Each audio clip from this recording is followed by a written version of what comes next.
आणखी एक बातमी जी आहे शिवसेनेसंदर्भातलीच, पण मात्र यावेळी शिवसेनेचं नातं आहे भाजपबरोबर आणि हे नातं जुळणार की नाही, ही युती होणार की नाही हा प्रश्न आहे। यासाठी सेनेनं भाजपला अट टाकली आहे। जर एकत्रित निवडणुका घेत असाल, म्हणजे लोकसभा आणि विधानसभेच्या निवडणुका एकत्रित घेत असाल तर युती करतो, अन्यथा आम्ही युती करणार नाही। बघूयात एक रिपोर्ट। निवडणुकीसाठी एकत्र जागा वाटप करा। शिवसेनेची भाजपासमोर अट।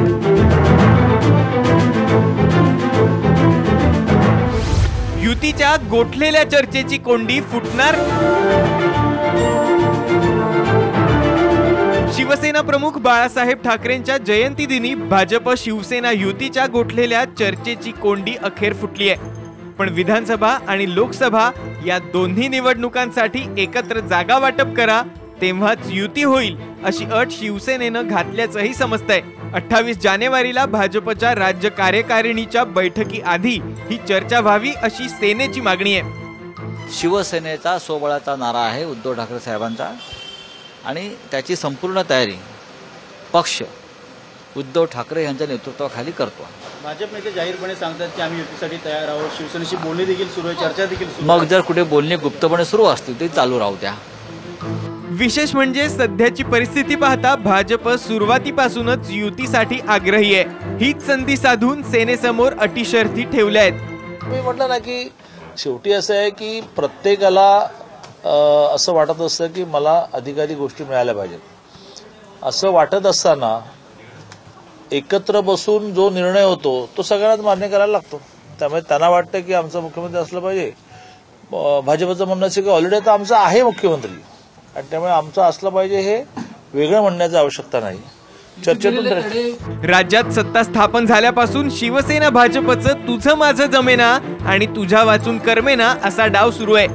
आतापर्यंत युती होणार नाही असं शिवसेना पक्षप्रमुख उद्धव ठाकरे अनेकदा म्हटलेत, पण आता युतीशिवाय गत्यंतर नाही हे सेनेला कळून चुकलंय।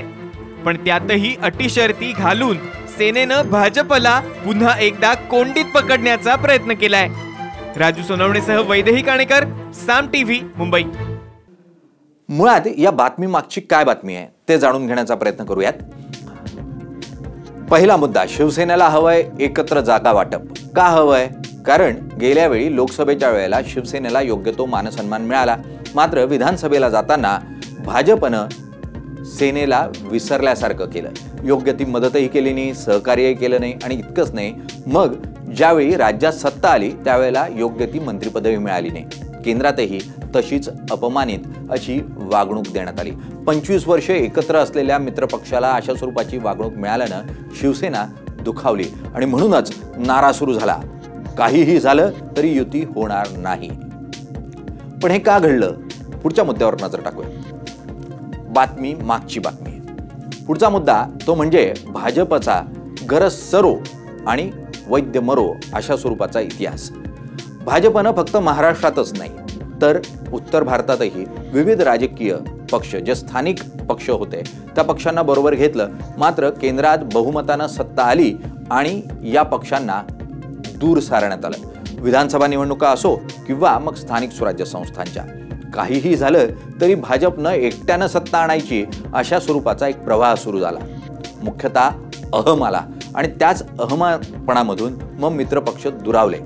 त्यातून मग आता प्रयत्न करावा लागतोय तो बिहारमध्ये, महाराष्ट्रामध्ये पुन्हा नाती जुळवण्याचा आणि हे लग्न घडावं यासाठी प्रयत्न करण्याचा। पुढचा मुद्दा बघूया। पुढचा मुद्दा, युतीच्या गोठलेल्या चर्चेला या निमित्तानं सुरुवात होणार आहे निश्चितपणे। कारण उद्धव ठाकरे सातत्यानं प्रत्येक सभेत युती कदापिही नाही, युती होणारच नाही अशा स्वरूपाची वक्तव्य करत आली आहेत। विश्वास बसो ना बसो पण ही वक्तव्य झाली आहेत आणि या निमित्तानं जर दोघं राजकीय पक्ष एकत्र बसले आणि एकत्रित निवडणुका होणार अशा स्वरूपाचा प्रयत्न करून चर्चा सुरू झाली तर काही प्रमाणावर ही चर्चा सुरू होऊन ही कोंडी जी आहे ती फुटेल। युती होईल की नाही हा प्रश्न कायम असेल, मात्र कोंडी फुटेल आणि चर्चेला सुरुवात होईल, कारण दोघांनाही भीती आहे ती आघाडीची।